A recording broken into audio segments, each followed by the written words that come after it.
Boa noite. Hoje a nossa live é sobre um dos temas mais importantes da educação no Brasil, que é a alfabetização e alfabetizar como um fundamento para a inclusão social. O nosso papo, vai ser com a Tainá e a Bela Tomás. Elas vão se apresentar para nós e eu espero que todos vocês desfrutem de um tema tão relevante que praticamente determina a qualidade do ensino, do desenvolvimento cognitivo e do acesso a muitas coisas, a um repertório que permite às pessoas sonharem, fazerem suas escolhas, tá bom? Normalmente eu espero aí uns 3 minutinhos para as pessoas irem chegando antes de chamar as nossas convidadas, tá bom? Tainá já está aqui na área, já reparei. Oi, Cláudia, tudo bem?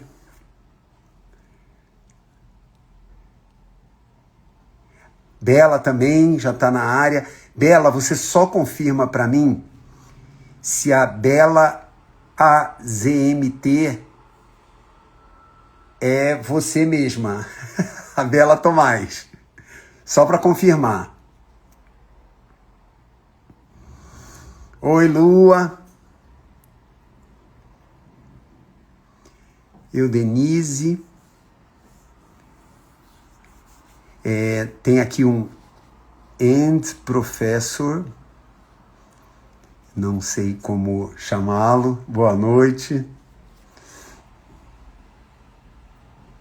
Sou eu mesma, ótimo. Já vou chamar vocês, tá? 2 minutinhos para a galera ir chegando e a gente começar esse papo, tá? 2 minutinhos mesmo, cronológico, que eu tô vendo que são 7h03.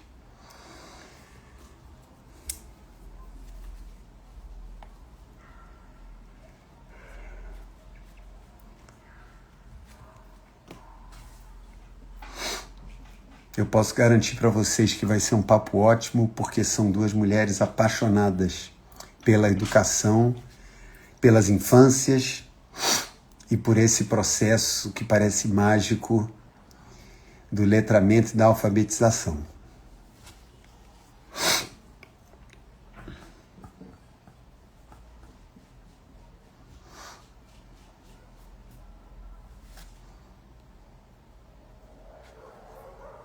Boa noite, meu xará, Renato do Reino,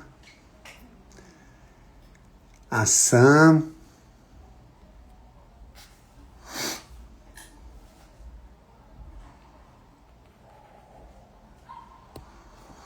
Boa noite, Milena. Oi, Karina.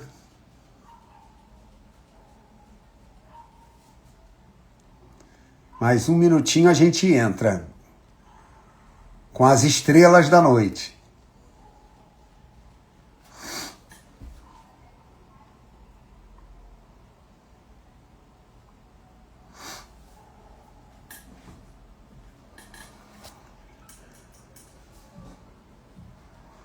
Oi, Agnes.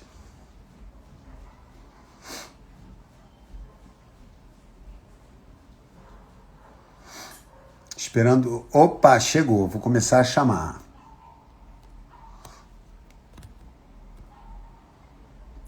Então vamos lá.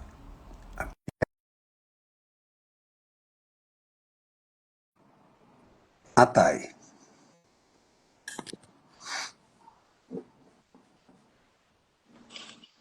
Oi, Boa noite, tudo bem? tudo ótimo. Já chamei a Bela. Vamos ver. Deixa eu ver aqui se deu. Vou convidar ela de novo. Convidei.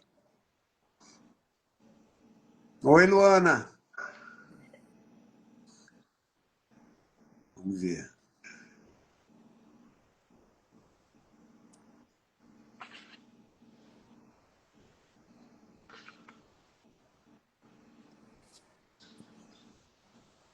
Eita. Deixa eu ver aqui. Bela, algum problema para entrar?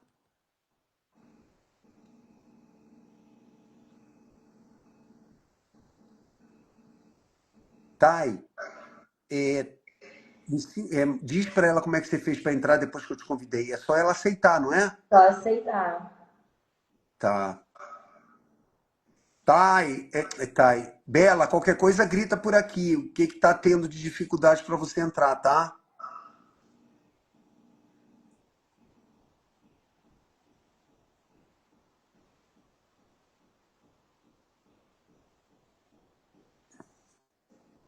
Eu acho que ela caiu, porque ela já não tá aparecendo mais para mim.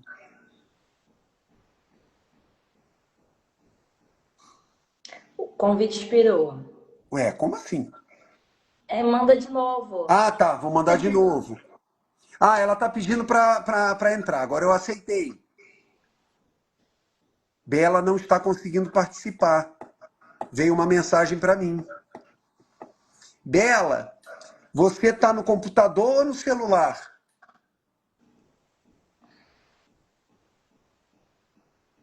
Tá ok, tá ok. Gente, olha, vocês sabem que essas coisas de tecnologia acontecem, né? Então eu peço um pouquinho de paciência para vocês.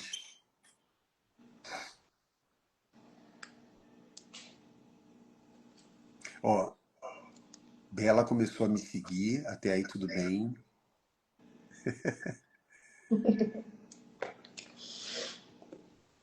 Vamos ver. Deixa eu ver essa aqui. Oi! Agora foi. Chegou. Eu descobri o que é. Ó, Sabiam que contas com menos de 1.000 seguidores não podem fazer live? Que Aí eu tive que sair da minha absurdo! conta pequena e entrar pela minha conta maior. Gente! agora vem cá, eu não sabia que a Tainá era tão pop assim. Eu sou famosa. Caramba, então eu estou conversando com duas influencers. Ah, que barato! Porque eu só consigo fazer essa live porque eu entro pela rede cruzada, né? Se fosse por mim, eu acho que eles não deixavam nem eu entrar. Ah, bem, ó, essas coisas super comuns de acontecerem. Gente, boa noite todo mundo que está aqui esperando. E antes de qualquer coisa, né, muito obrigado a vocês duas.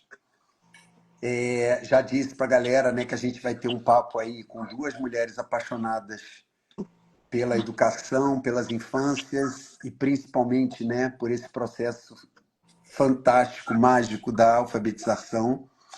Mas eu sempre peço para as pessoas se apresentarem, para os convidados se apresentarem.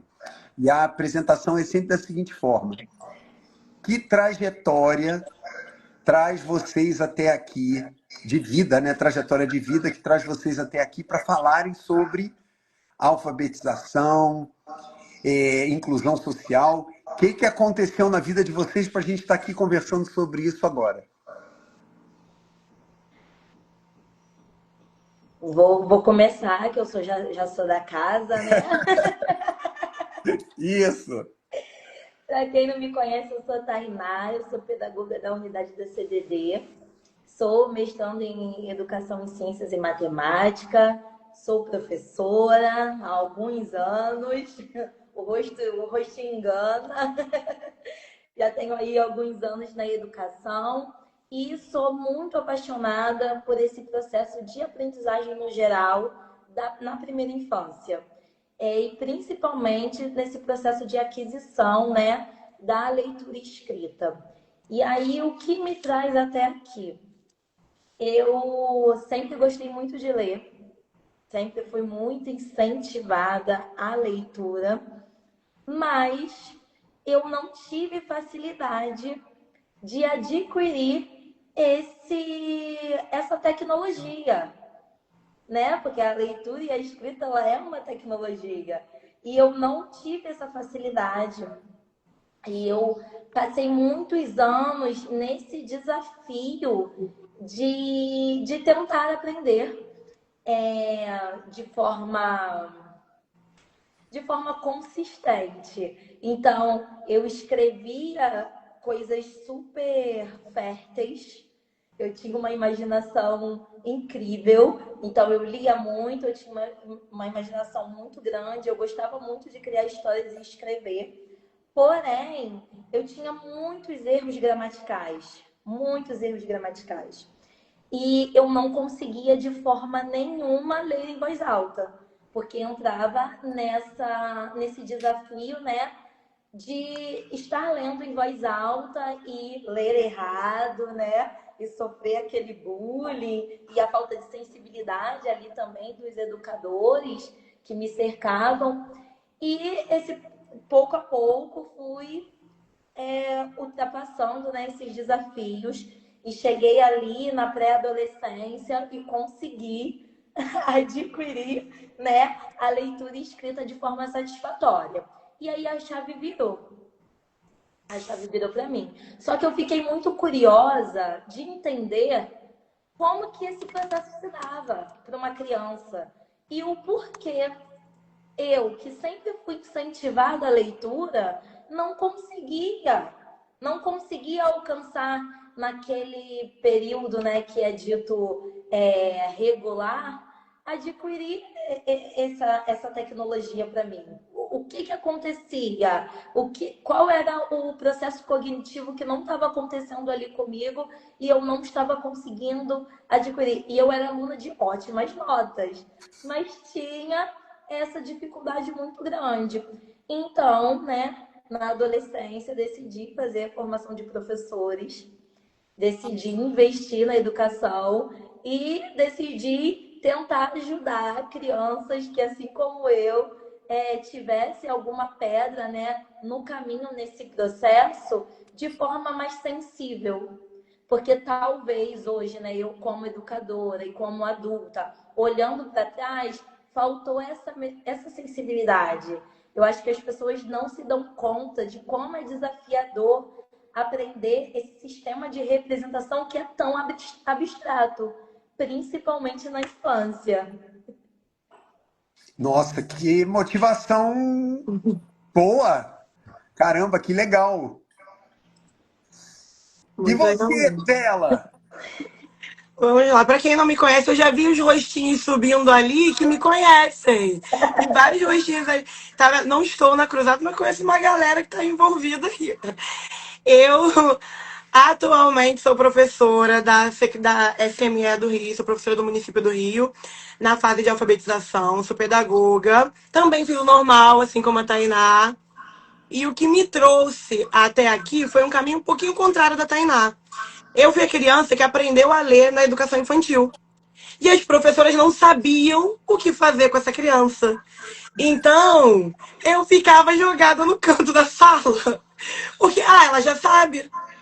Ah, não tem o que fazer. Ela já sabe. Então, as crianças estão aprendendo cor e letra e ela está lendo. Ela já sabe. Então, deixa ela. E isso, durante um tempo, foi uma marca para mim, porque era assim: eu não sou baixinha. Eu tenho 1,73 m desde os 12 anos de idade. Quando eu tinha 12 anos de idade, mas uma pessoa com esse tamanho, no sexto ano da vida. E aí, eu era muito grande, ao mesmo tempo mais nova do que a galera, porque eu fui para a escola pública bem ali pela quinta série. E ficava naquela de, já sabe fazer. Até que eu tive uma professora que teve a ideia de fazer o seguinte: começa a ajudar os outros. Começa a mostrar para os outros o que você sabe fazer.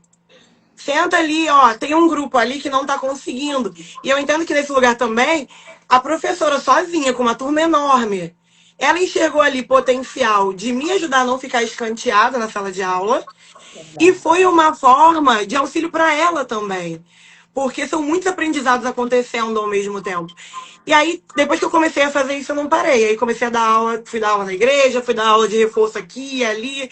Dei aula particular para amigo meu que morava na mesma vila queria muito passar para um colégio específico, pediu ajuda, dei aula particular para vários amigos, para os meus irmãos também, que queriam fazer algumas provas específicas. E aí só foi escalonando para que eu chegasse ao normal. Cheguei no normal, também fazer isso com alguns amigos que precisavam de uma ajuda aqui ou ali, e entrei na sala de aula. Quando eu entrei na sala de aula, eu falei, era isso aí que eu tinha que fazer para minha vida. Ai, que maravilha. Apaixonei. Estou aqui até hoje. Olha, lindo. E assim, eu estou tirando duas coisas da fala de cada uma de vocês, né?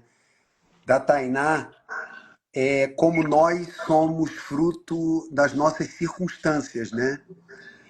Às vezes nossos talentos, nossas habilidades, competências, elas vêm por dores que a gente teve, né? Traumas, e que a gente às vezes demoniza, e olha só onde essa dor te levou. E no caso de você, Bela, sabe o que me deu uma sacação da sabedoria dessa tua professora?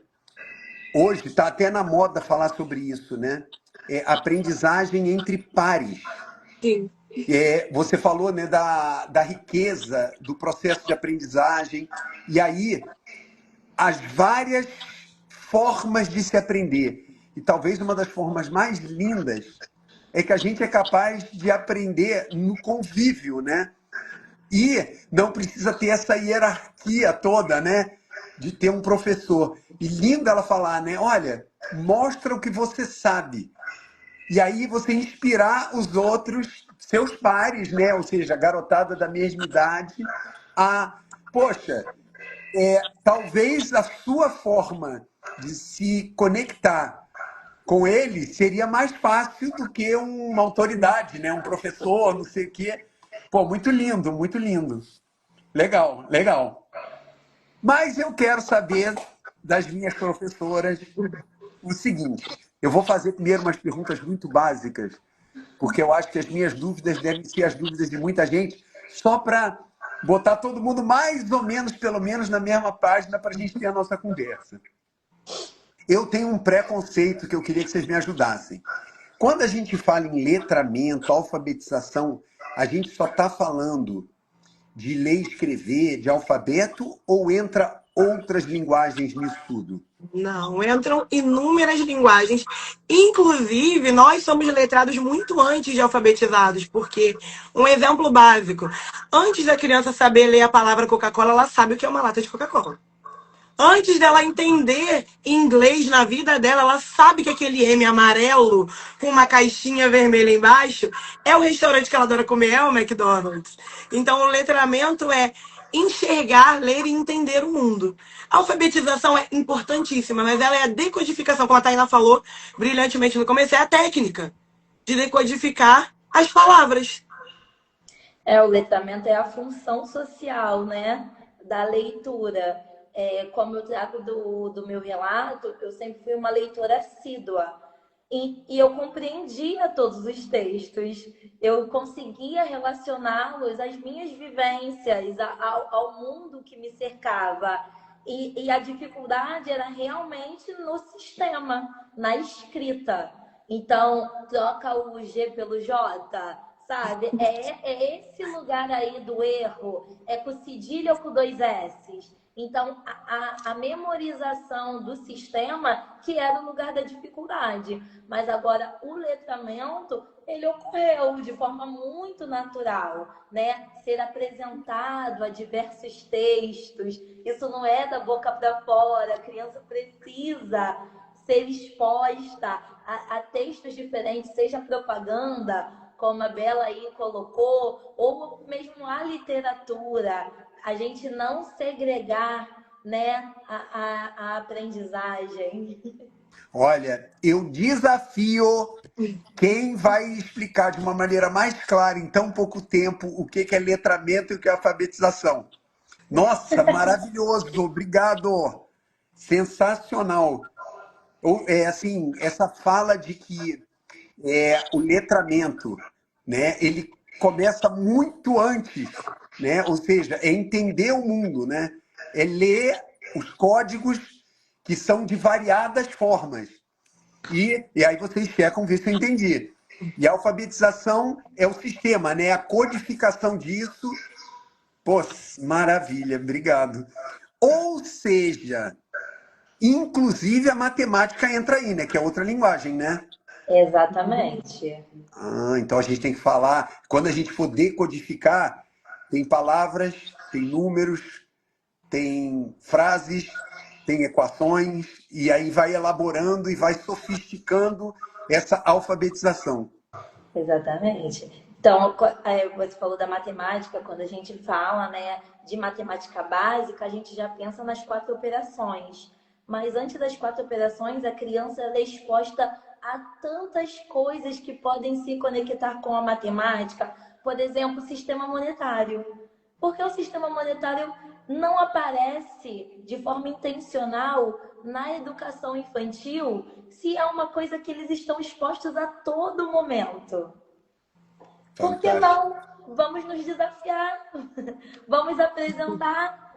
A gente não precisa ir até os 5, porque a criança ela só vai compreender até aí. Não, vamos lançar todas as possibilidades e deixar que a criança nos retorne até onde ela pode ir. Ela também vai mostrando para a gente quais são os limites. Nossa, e assim, vocês quase que foram tão assim, incisivas no conceito do letramento que eu acho até que eu já sei a resposta, mas eu queria aprofundar. O valor da primeira infância, né? Porque tem toda essa questão, vamos dizer, da normatividade, que é assim, olha, a alfabetização se dá lá pelos 6, 7, 8 anos. Agora, não tem nada antes? Não, vocês já explicaram, né? Primeiro eu estou lendo o mundo, estou entendendo o mundo, depois eu vou decodificá-lo. Para facilitar essa compreensão através de linguagens decodificadas. Mas eu queria que vocês aprofundassem o seguinte: o que nós, educadores, pais, cuidadores, amantes das infâncias, o que a gente deve atentar na primeira infância, né, que é antes da alfabetização em geral, para criar as condições para que esse processo seja natural e riquíssimo? O que a gente tem que cuidar na primeira infância? Eu acho que uma coisa importantíssima de se cuidar na primeira infância é a curiosidade. Eles são muito curiosos e muitas vezes eu sei que o nosso tempo é apertado, que o cansaço bate, mas às vezes uma pergunta que nós respondemos para a criança, ou até mesmo, não sei, vamos pesquisar comigo? Vamos descobrir juntos? Porque a curiosidade pelo mundo, se ela for estimulada do jeito que cada um consegue, é ela que vai fazer essa criança ter curiosidade com as palavras, as frases, os livros. Tainá falou do sistema monetário. A criança não sabe contar até 50, mas ela sabe o que é uma nota de R$ 50. Ela não sabe o que dá para comprar. Ela quer comprar um PlayStation com a nota de R$ 50, ela ainda não sabe. Mas ela conhece a nota. E aí, às vezes, ali na nota de R$ 50, ela nem quer saber o valor. Ela quer saber o valor social que aquilo tem. E ela vai olhar, ela vai ver uma onça e ela vai falar: onça, onde tem onça? E aí você conta para ela onde tem onça, virou outro assunto e você estimulou a curiosidade da criança. E aí ela continua curiosa pelo mundo, pela vida, tocando tudo, encostando em tudo, perguntando tudo. Uau! Perfeito. Caramba! E aí, Tainá, vamos fazer aqui um jogral. Isso significa que quanto mais repertório for disponibilizado para essa criança, mais condições ela vai ter de criar as condições para aprender muito mais coisas e decodificar muito mais coisas. Como é que se enriquece o ambiente da criança para que a curiosidade dela seja explorada ao máximo? O que a gente pode fazer? A primeira coisa é a escuta ativa. A gente precisa escutar essa criança. A criança fala, ela fala com o corpo, ela fala, né, oralmente, ela fala. E a segunda coisa, explorar a criatividade, né? É incentivar a brincadeira. A gente precisa brincar. A gente precisa brincar. E eu acho que também é principal a gente não subestimar a criança. que é uma coisa que acontece muito, principalmente quando as crianças são muito pequenas, né? Como crianças ali no maternal. A gente não pode subestimar. Essa semana aconteceu uma coisa incrível, na verdade, semana passada, né? Nós fomos visitar lá na CDD um quilombo. E aí nós fomos com a turma de Maternal 2 no quilombo. Não, Maternal 2 não, Maternal 1. Crianças de 2 anos, eles completaram 2 anos agora, em março. E nós fomos para um quilombo. E aí muita gente perguntou, e aí, o que vocês fizeram lá? Se essas crianças elas tinham consciência do lugar que elas estavam. E é claro, gente, que toda a trajetória de um quilombo e todo um histórico, essas crianças ainda não alcançam. Mas elas nunca vão esquecer dessa vivência, que pisaram ali naquele lugar. Elas sabem que aquele lugar que elas visitaram se chama quilombo. E aí, quando perguntaram para eles o que nós vamos fazer aqui, nós viemos ver as comidinhas. Ai, que barato. Porque o quilombo é um lugar de muitas plantações. Então, assim, olha que coisa linda. Eles têm consciência de que aquele espaço ali exerce uma função, sabe? Olha que preciosidade, olha que coisa linda. Uma criança nossa, que é de uma religião, né, de matriz africana, virou pra gente e falou assim: quando eu chegar em casa, eu vou contar pra Mariazinha que eu vi no quilombo. Gente, isso é maravilhoso. Crianças de 2 anos conseguiram associar que aquele é um espaço ancestral, sem precisar fazer discursos políticos para essas crianças. Então, é isso, sabe? A gente proporcionar, a gente não subestimar a inteligência, a expertise dessas crianças. Mesmo explorar essa curiosidade. Mas agora eu vou puxar uma sardinha para o nosso lado. Eu vou até falar com a Bela. Por outro lado, a questão da intencionalidade, né? Eu tenho certeza que você, como a pedagoga, né, não levou essas crianças ao quilombo, ao invés de levá-las a um parque de diversão, a Disney, sem intencionalidade, né?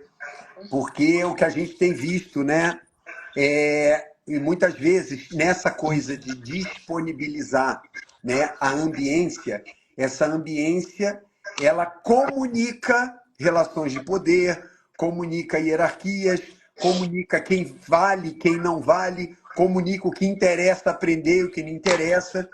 E eu certamente na Rede Cruzada, quando a gente planeja uma visita a um quilombo, tem uma motivação. Bela, o que você acha disso, da gente levar crianças do Maternal 1 para um quilombo? Eu acho que é uma iniciativa incrível. Porque, como a Tainá falou, a criança não vai esquecer. E sabe como eu sei que a criança não vai esquecer? Eu tinha 5 anos quando eu visitei o Museu da FUNAI e eu lembro até a bala que eu levei na lancheira. Era aquela balinha de hortelã que ela vende até hoje, que é de desenrolar assim. Porque eu lembro que lá, quando eu era criança, eu achava que assim, tudo pintura, a pintura do índiozinho, como a gente falava na época. E eu lembro que naquele dia eu descobri, inclusive, que as pinturas são plurais. E eu não me esqueço disso. Eu tinha 5 anos. Que é uma pintura para criança, uma para adulto, adulto solteiro, outra para adulto casado. Eu aprendi isso com 5 anos. Não teve uma prova sobre isso, não teve um teste sobre isso. E eu tenho certeza que a professora e a coordenadora que levaram a minha turma lá 26 anos atrás tiveram intencionalidade para fazer isso. Não foi um passeio pelo passeio ou passeio pela foto. Foi proporcionar às crianças da minha turma, assim como foi proporcionado às crianças da Rede Cruzada, viver outras realidades, entender de onde elas vieram, qual é a realidade que outras pessoas vivem, enriquecer culturalmente as crianças de maneira intencional, sem que isso seja visto como uma obrigação. Então, eu tenho certeza que essas crianças do Maternal 1, daqui muitos anos, vão estar falando sobre o dia que elas foram ver comidinhas no Quilombo. Com certeza. Exatamente. A Amélia comentou aí que a vivência é a porta do letramento. E é exatamente isso. Eu adoro essas lembranças de infância que a gente vai conectando com a nossa vida adulta e com a nossa prática. Eu lembro de uma visita, sabe para onde? Eu estava na educação infantil na época, era jardim de infância, né? Eu lembro que foi minha última turminha de jardim antes de eu ir para o CA. Eu sou antiga, eu sou antiga.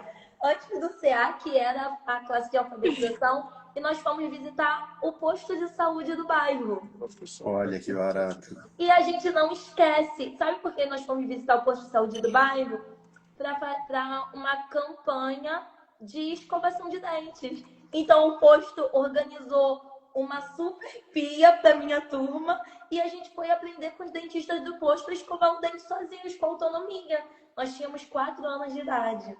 E a gente não esquece. E aí, né, aí já puxando, né, para a temática da live, que é a alfabetização, sobre essa autonomia, que também é um caminho para a aprendizagem, de confiar que essa criança ela pode. E aí, o escovar o dente sozinho é um passo para a escrita, o comer sozinho é um passo para a escrita. Então, tudo vai caminhando para esse lugar de proporcionar, né, experiências para essa criança.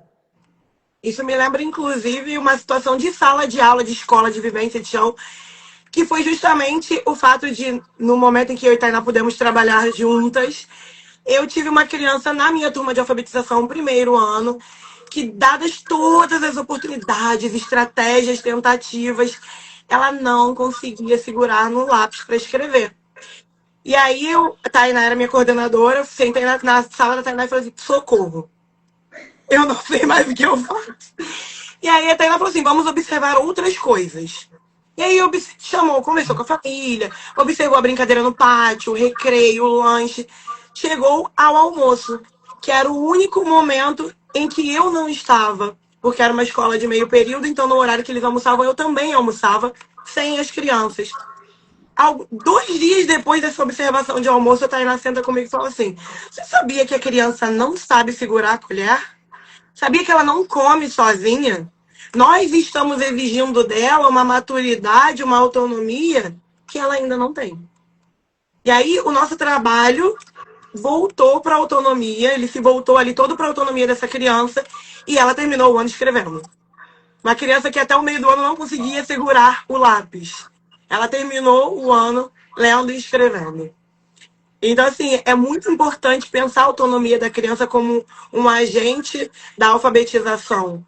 Porque, às vezes, lá você pensa assim, maternal, pré, alfabetização é só lá no primeiro ano, mas esse escovar os dentes com o pessoal do posto, com a equipe do posto, comer sozinho, segurar o copo, manusear a louça, isso tudo já está ali produzindo uma criança autônoma e confiante. Porque ela precisa confiar que ela consegue. Exatamente. Ai, gente, peraí. Caraca, é que eu tô viajando, mas primeiro eu vou ficar nessa parte mais visível do que vocês estão falando, que já é maravilhoso, que é assim,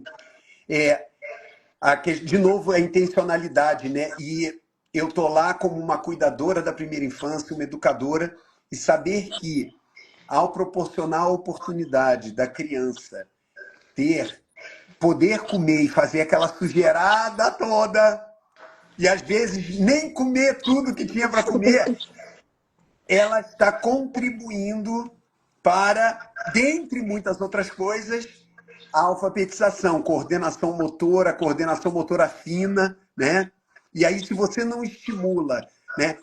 Eu estou aqui pensando naquela frase, né? Proteção demais desprotege, né? Não, eu vou dar comidinha na boca para ela comer tudo, e na verdade você está atrapalhando um processo que é para estimular ela a aprender a pegar as coisas, a pensar, e aí isso vai ajudar na escrita, na coordenação. Mas aí agora eu vou fazer a viagem. Se isso é assim na parte física, motora, eu acredito, quero saber de vocês, se é a mesma coisa do ponto de vista, por exemplo, né? A Amélia falou, né, que a vivência é a porta de entrada. Eu vou um pouco mais longe, né? A convivência também é uma porta de entrada. Porque eu preciso. Vê se eu estou certo, eu estou aqui viajando.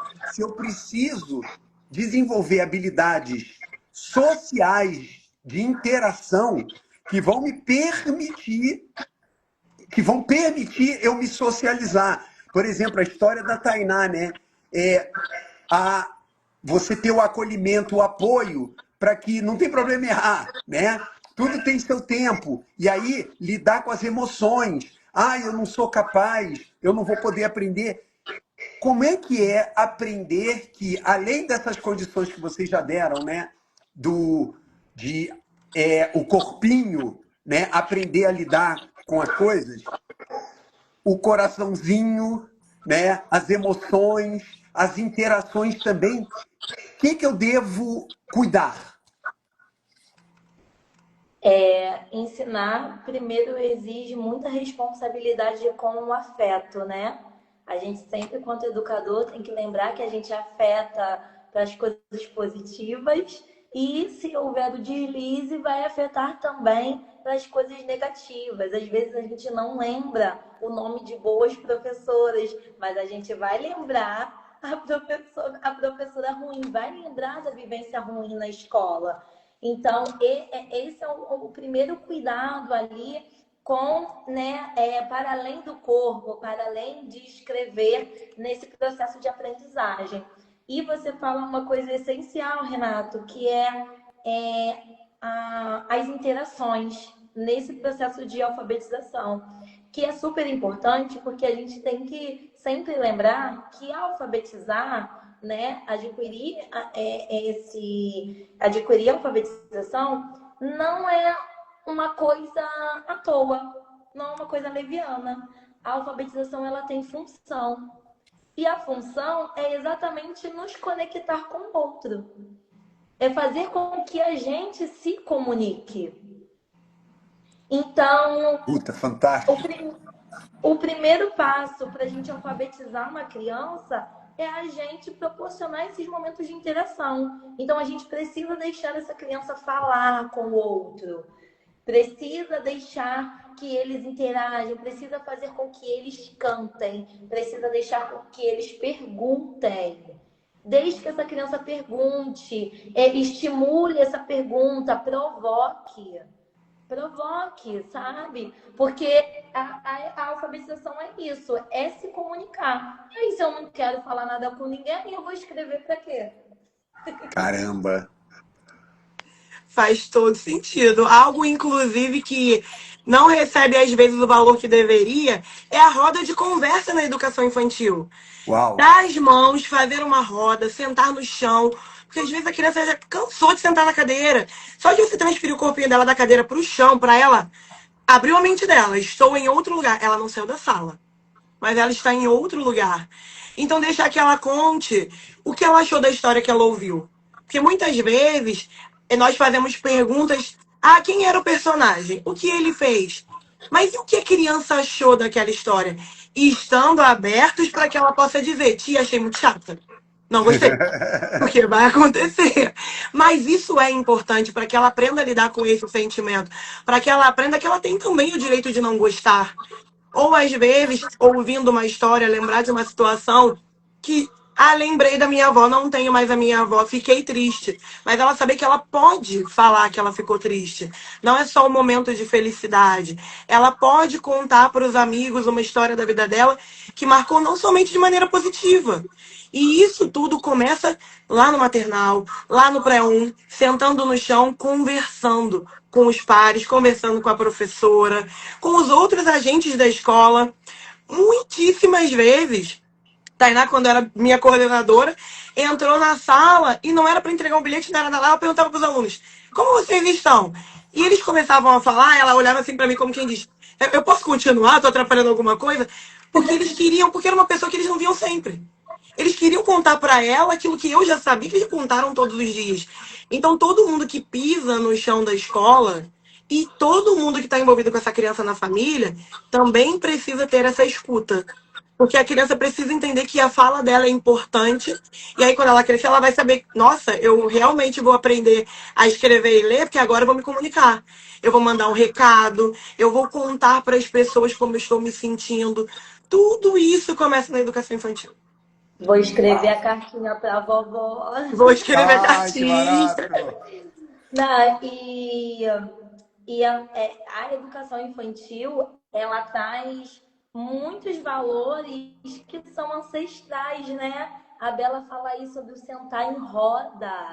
Como é importante a gente conectar as nossas crianças com coisas que fazem sentido para elas, que fazem sentido para a gente. Faz sentido para nós que somos pessoas, né, brasileiras,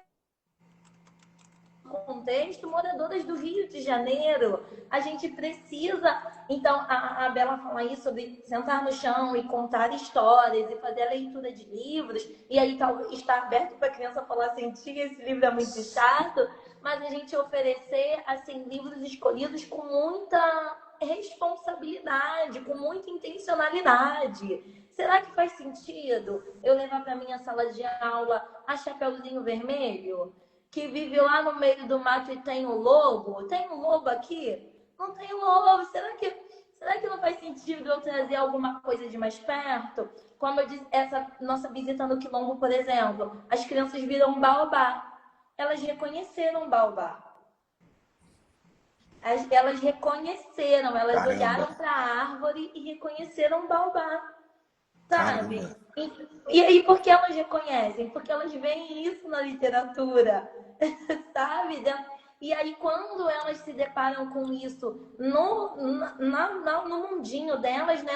Nos espaços que elas transitam, elas conseguem reconhecer. Eu adoro a história de um final de ano com a Bela, que a gente estava organizando os encerramentos, e aí queriam trazer um Papai Noel com roupa toda quente e fazer flocos de neve e a Frozen. Foi justo aquele ano que estava batendo 44 graus em E as dezembro. crianças do Lins.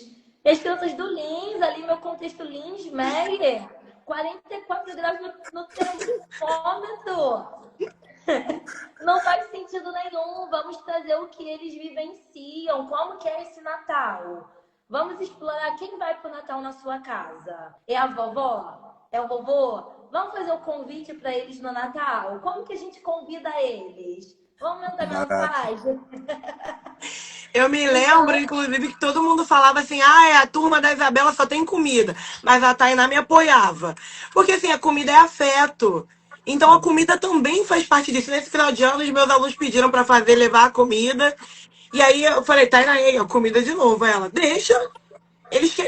Se eles querem falar de Natal com comida, deixa levar a comida. Faz mais sentido que o Papai Noel de gola e casaco aos 44 graus. Aí daí, Isabela fez eles escreverem receita dos pratos que eles levaram. Eles fizeram plaquinha para mostrar o prato que eles levaram. Então, assim, são diversas possibilidades que a gente consegue trazer do aluno quando a gente se propõe a ter essa escuta aberta e colocar essa criança como protagonista. Nossa, olha só. Já são 19h44, eu tô apavorado, porque o que vocês estão falando é uma delícia de ouvir. E assim, eu ainda. Olha, há muito tempo eu não vi uma live tão interativa. Os comentários lindos, além das contribuições da Amélia, que eu quero saber quem é a Amélia, que eu tô curiosíssimo. Eu também. Também. A Simone, olha que lindo. Só para ler para vocês, porque eu preciso fazer algumas perguntas. Mas a Simone diz assim: letrar em matemática é mais que contar. É dividir o lanche, é contar os passos na hora da brincadeira, é o tic-tac do relógio. E aí, a Joyce fala, né, que nas nossas rodas lá na Rede Cruzada, às segundas-feiras, a gente pergunta para eles sobre o fim de semana deles. né? Porque é a vivência, é a realidade deles, né? Agora, e aqui tem muita gente que já está saudosa, galera do Maternal 2, tem uma vovó aqui, já assim, triste que a neta tá saindo, que é a Jana. Agora, Jana, tomara que você tenha a oportunidade de deixá-la no projeto Descobrir, no nosso programa de contraturno. Ela não precisa sair da rede cruzada, tá? Agora, eu quero fazer uma pergunta. Chegando na época da alfabetização propriamente dita, né? O que vocês sinalizam para as pessoas? Aqui tem muito especialista da educação, mas, por exemplo, um leigo como eu sempre tenho o privilégio da ignorância. Para que esse processo de decodificação aconteça com sucesso, quais são as condições? A gente já viu o repertório que é proporcionado até ela chegar nesse momento, vamos dizer, formal. Nesse momento formal, quais são as grandes intenções ou abordagens para que haja esse desenvolvimento da decodificação? É importantíssimo que nós não deixemos de oferecer às crianças duas coisas: a leitura de diversas formas. Não só a leitura daquilo que vai cair na prova, porque no período de alfabetização, a criança chegou ao primeiro ano, ela já vai começar a fazer avaliações. Mas não só aquilo que vai ser avaliado no final de um bimestre, aquilo que vai trazer prazer para ela. E a brincadeira, por que eu digo isso? Transitei entre a educação infantil e o fundamental, e há uma ruptura muito bruta e muito, com perdão da palavra, violenta com as nossas crianças, que é a ruptura do seguinte: você agora do ensino fundamental, acabou a brincadeira. A brincadeira não acabou. Eu estou aqui em live com vocês, meu marido está atrás de mim jogando videogame. Quem disse que a brincadeira acabou? A brincadeira não acaba. É ela que vai instigar a nossa curiosidade. Então, assim, trazer para as crianças que elas podem, em um jogo na alfabetização, jogo da memória. Faz um jogo da memória que uma parte do jogo é a palavra, a outra parte é a imagem. Ela está começando a associar a palavra com a imagem. E ela quer ganhar. Então ela vai se esforçar e ela vai querer jogar várias vezes, porque hoje ela perdeu. Amanhã ela pode ganhar mais um pouquinho. Amanhã ela pode ganhar de todo mundo. No outro dia você pode incentivá-la a ajudar os colegas que ainda não conseguem. E aí você pode fazer esse jogo da memória em dupla. A criança que já está lendo tudo com a criança que ainda não começou a fazer a leitura. Porque eles se sentem estimulados a aprender com o amigo, a trocar com o amigo. Então, proporcionar diversas formas que a criança tenha contato com a leitura, além de prova, além de teste, além de responder a documentos oficiais de nota, mas para que ela saiba que ela vai sair pela porta da escola, vai pegar ali o telefone. Ano passado ela só mandava áudio para a avó. Esse ano ela vai mandar: oi, vó, tudo bem? Esqueceu a interrogação. No final do ano ela já mandou com a interrogação.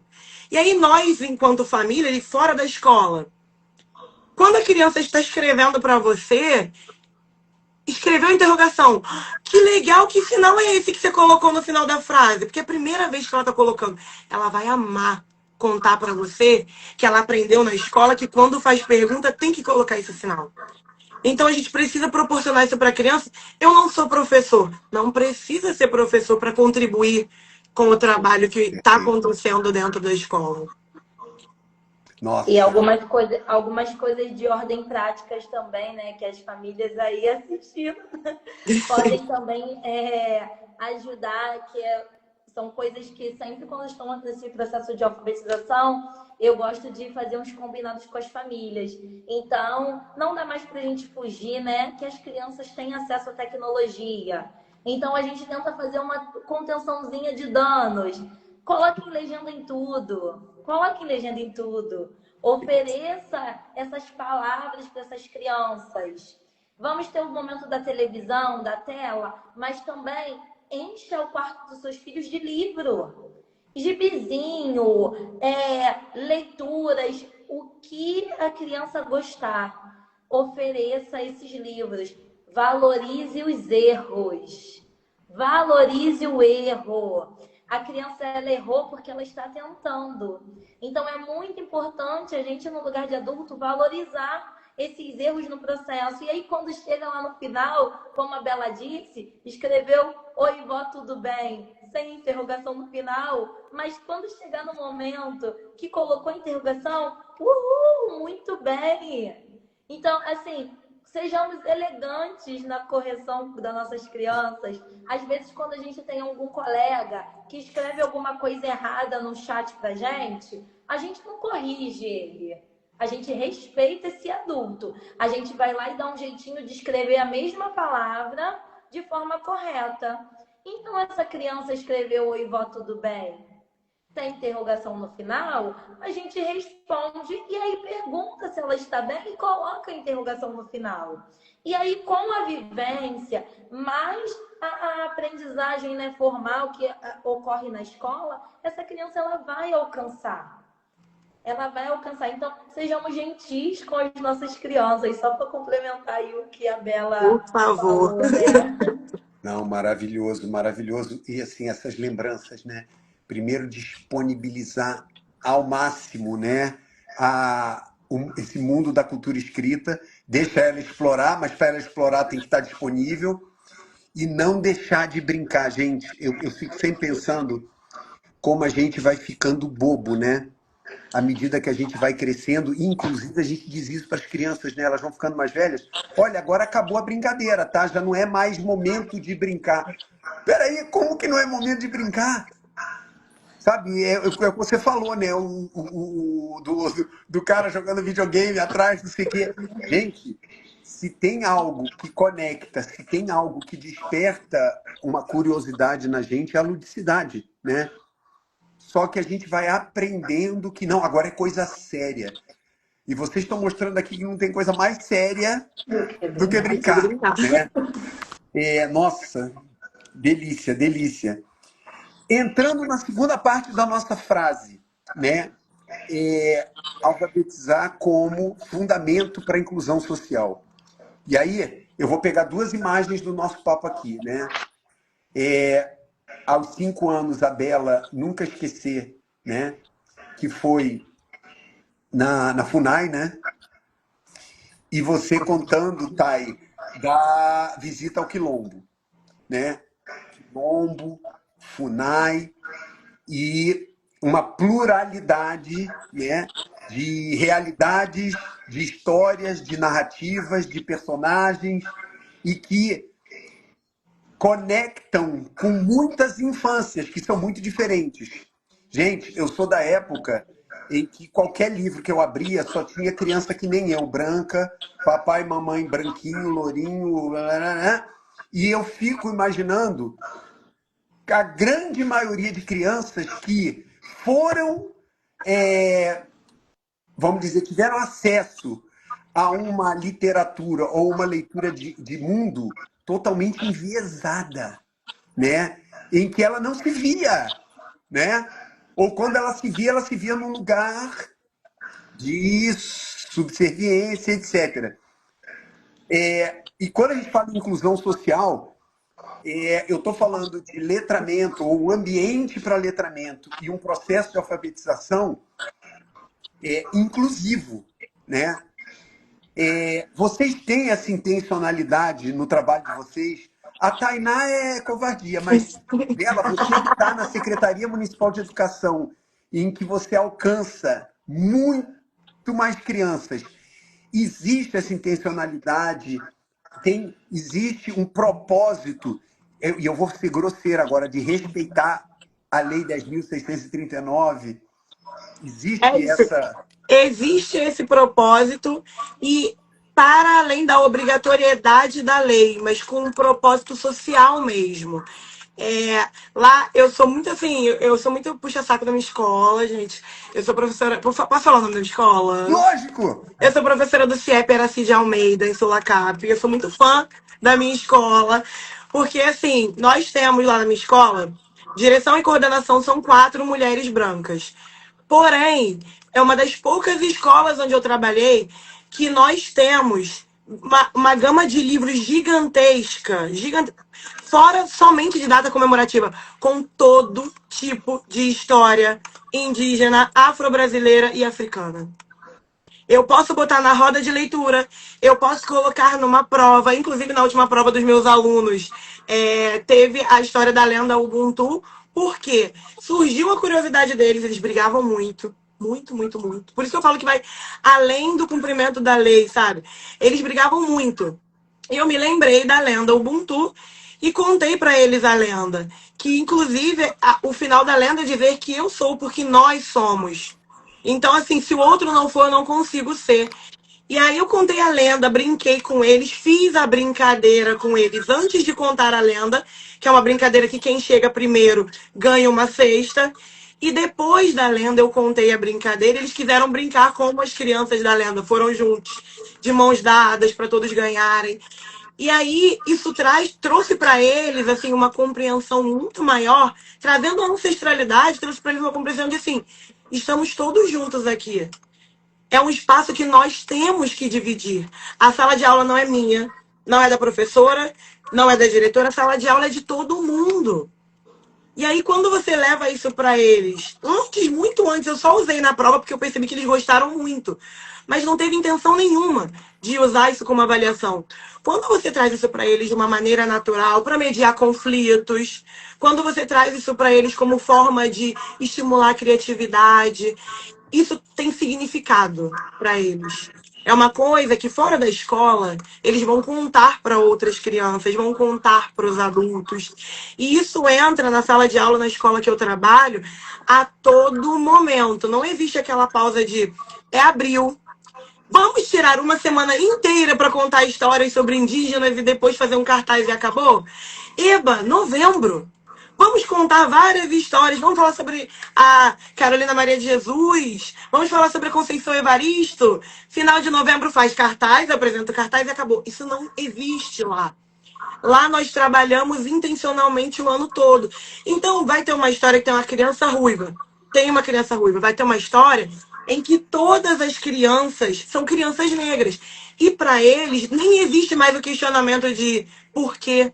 É natural. Mas é natural porque parte da intencionalidade dos adultos que estão pisando naquele chão, de saberem que lá na frente, quando esse meu aluno, que né, eu tenho certeza que serão, quando esse meu aluno for gerente em uma empresa, quando esse meu aluno estiver numa posição de recrutamento, ele não vai retirar uma pessoa da lista porque essa pessoa é negra.